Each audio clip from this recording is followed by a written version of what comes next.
Radia, Senja, dan Jogja. 2015 sampai 2018, saya satu kelas dengan wanita yang kadang saya benci dan kadang juga saya sukai. Selama 3 tahun di SMA itu pula, dia membenci saya. Namun, menurut saya itu wajar-wajar saja. Karena sikap saya yang sering bercandain dia, sampai-sampai WhatsApp dan IG saya diblok. Seringkali kita bertengkar, ngejambak, nyubit, misuh, dan lain-lain. Semua itu saya dapat darinya. Tetapi ada sebuah perasaan yang aneh saat kita berinteraksi. Semakin dia marah, semakin saya dekat dengan dia. Namun sayang, 3 tahun berjalan, saya hanya berani untuk melangkah sebagai teman kelasnya saja. Setelah lulus, kami berpisah kota. Saya tetap di Karawang, dia kuliah di Jogja. Tak sempat saya menyatakan cinta. Kami berdua sibuk dengan urusan masing-masing, hingga tak pernah ada kabar darinya. Walaupun saya juga mikir, saya ini siapanya dia. Tapi ya namanya perasaan, ada saja yang dipikirkan. Setelah saya meminta maaf atas segala apa yang terjadi di SMA, dan dia juga meminta maaf ke saya atas perlakuannya, akhirnya kami mulai chat-chat sederhana itu. Hingga pada akhirnya saya terjatuh pada zona kenyamanan.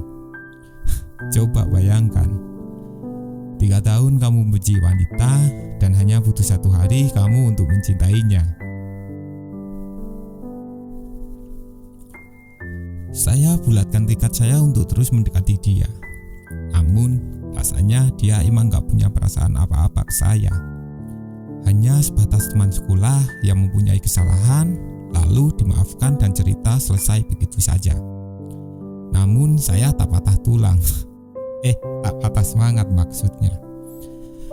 Saya terus mencoba dan terus berusaha membuat dia akan selalu berinteraksi dengan saya. Februari 2019, dia pulang ke Karawang, libur kuliah katanya. Dia mengajak saya makan bakso karena memang saya punya janji dengan dia. Hanya sekitar 1 minggu, dia harus kembali ke Jogja untuk mengurus nilai kuliahnya. Kebetulan saya juga mau ke Kediri. Akhirnya kita janjian dalam 1 kereta. 9 jam perjalanan di kereta, kami habiskan dengan tertawa dan mengingat kembali segala hal-hal konyol di SMA. Hingga pada klimaksnya dia ketiduran dan tak sengaja menyender di pundak saya. Inilah satu hal sederhana yang sangat berarti dalam hidup saya.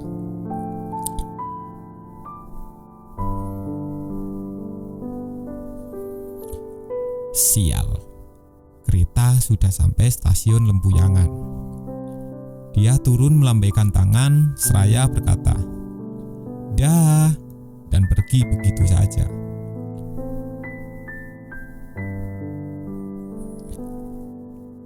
Kawan, keretaku sepi kembali. Pada pertengahan Februari, dia kembali ke Karawang, melanjutkan liburannya. Hanya sebentar kok, katanya. Saya sebenarnya cinta sama kamu. Pesan singkat tapi gak ngutak yang saya kirim lewat WhatsApp.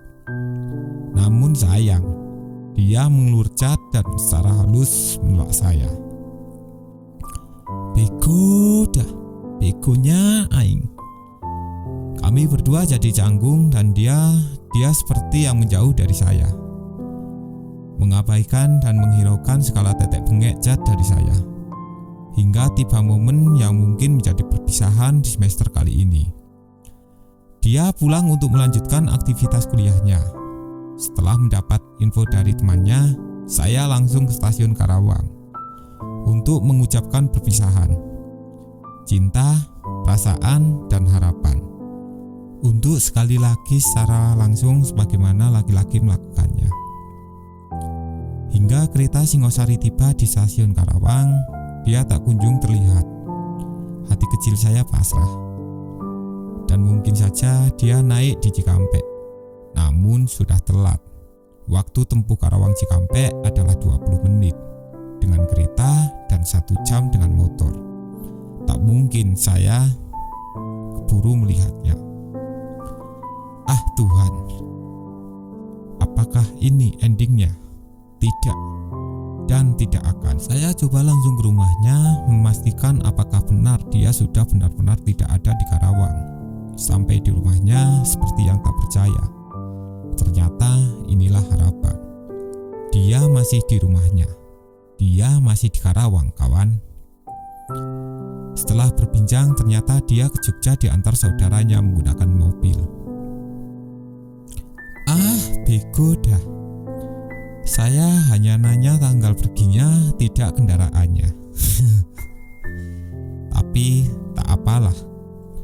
Bahagia rasanya bisa lihat dia sebelum pergi. 2 potong roti saya belikan untuk bekal di perjalanannya. Dan pada akhirnya, ya benar, dia pergi kawan. Benar-benar pergi. Susul, susul, terngiang-ngiang suara di hati saya. Dan akhirnya saya berani menyusul dia. Dengan uang seadanya dan alamat yang saya dapat dari ibunya, saya berangkat ke Jogja. Ngapain sih lu ke Jogja? Kayak nggak ada kerjaan saja. Pesan singkat darinya yang mungkin dengan nada tinggi. Saya jadi takut membuatnya bersalah dan jengkel karena usaha konyol saya ini. Tapi ya mau bagaimana lagi. Kereta terus berjalan hingga saya tiba dan selamat sampai tujuan. Sampainya di Jogja, saya mengajak dia ketemuan. Tapi sayang, dia tidak mau. Benar-benar down saat itu. Ternyata ini balasannya. Tidak jahat, namun cukup untuk membuat empedu lepas dari porosnya. Saya terdiam 1000 bahasa. Sia-sia. Sia-sia. Saya ke Jogja. Untuk meredam segala pahitnya perjalanan ini, saya putuskan pergi ke pantai. Yang mungkin suasananya bisa membuat saya lebih tenang di sana. Tak lama setelah update Instastory pantai destinasi saya, dia malah pengen ikut. Dasar cewek. Bangkit lagi semua hasrat cinta dalam jiwa saya. Dia menjemput saya di homestay Jogja. Kita pergi pukul 3 sore dengan tujuan pantai Indrayanti. Awalnya saya yang mengemudi. Karena lambat dan takut ketinggalan sunset, malah dia yang kekeh pingin nyetir. Selama di perjalanan, kami habiskan dengan berbagai tawa dan cerita. Hingga akhirnya saya sadar, ternyata yang dia butuhkan adalah pertemuan secara langsung, bukan gak karuan melalui chat-chatan. Kami sampai tujuan dengan selamat. Tuhan, kami juga menikmati matahari tenggelam di laut selatan. Dengan penuh bahagia dan kegembiraan, semua rasa menjadi bercampur di sini. Senang, sedih, cinta, dan kerinduan semakin melebur dalam satu rasa. Ternyata benar, Jogja memang istimewa. Sepulangnya, kami pergi ke Bukit Bintang. Kali ini saya yang membawa motor. Di tengah perjalanan, melihat saya yang kedinginan, dia memakaikan minyak ke tangan dan leher saya. Untuk pertama kalinya, saya merasakan disentuh dengan halus olehnya. Setelah 3 tahun merasakan cubitan, jambakan, dan tamparan darinya. Bukit Bintang, sungguh pemandangan malam terbaik yang pernah saya lihat. Tepat di hari ulang tahun saya, 13 Maret ini adalah kado berupa momen terbaik dan terindah dalam hidup saya. Dan lagi-lagi kami harus berpisah. Dia tinggal di Sleman, Dusun Liten kalau tidak salah. Malamnya sepi dan hening, saya sampai di depan rumah mbahnya. Tak satu pun nafas sadar yang terhembus. Suasana sangat tenang dan sunyi. Momen yang tepat untuk menyatakan segalanya secara langsung semuanya. Cinta, kebahagiaan, harapan, dan segala rasa baik, senang maupun duka.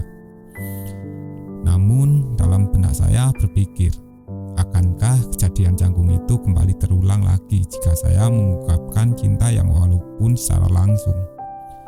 Akhirnya saya putuskan untuk tidak menyatakannya.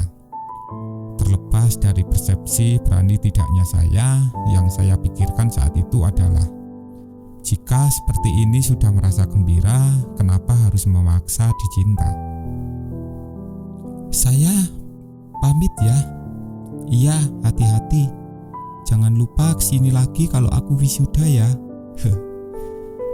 Setelah tersenyum, saya berjalan keluar gang sembari membawa sarung tangan.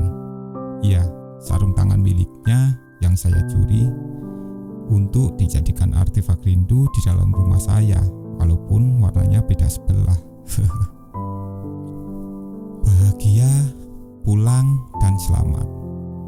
Tuhan, saya berterima kasih kepadamu karena telah menciptakan 3 hal dengan sempurna: dia, senja, dan Jogja.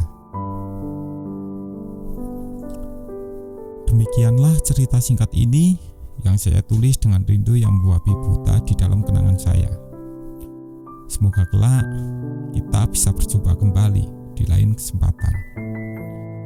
Saya titip salam dari Karawang lewat awan di atas langit. Padanya saya berpesan, tolong turunkan airmu di Yogyakarta agar rindu ini sampai dan menjadi nyata. Thorik Al-Mahdi, 2019.